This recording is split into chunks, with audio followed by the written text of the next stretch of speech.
So let's create a scenario then. We've just joined a new business as a marketer and we're going to create our own playbook.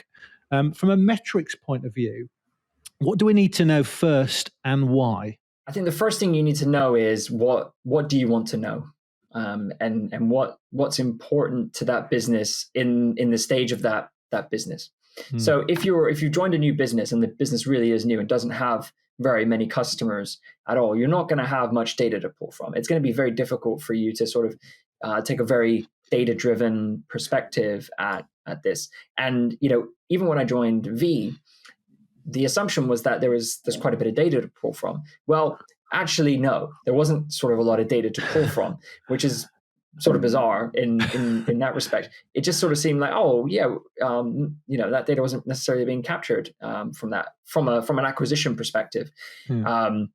On the product side, it was fantastic, of course, but the actual marketing side of things, there was no funnel metrics or math to go off of.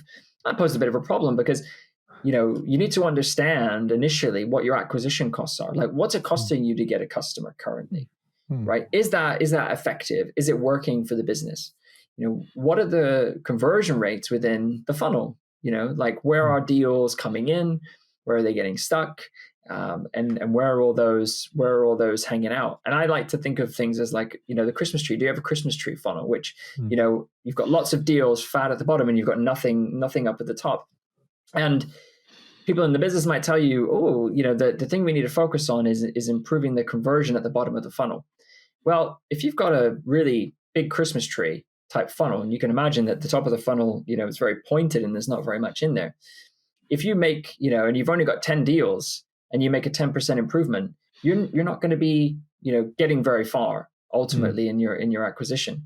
And what you want to do is then be looking at those kinds of things and saying, actually, as much as I'd love to improve the bottom of the funnel, if we just got a bunch more in at the top, if we focus more on the awareness of the company, we're going to end up with a lot more deals just by virtue of the effort. And especially if you're the first marketer in the business, let's say, you've got to really choose what you focus on, and you can't be pulled into too many scenarios all at once. I think once you've established those kinds of things, the lifetime values of your customer, the time to value, what do customers enjoy about your product, and where do they find that things are really working for them, that's when you can start to develop the playbook. That's when you can start to figure out, okay, this is how we're going to start experimenting and figuring out what should go into the playbook. Because you're thinking of like you said, a funnel then basically. So you can almost just map out some broad metrics to say, okay, well, if we're putting this amount in the top, we're going to get this amount at the back. And we know roughly how much that's costing us at the moment. And we know roughly how long, a client is, or the lifetime value of a client.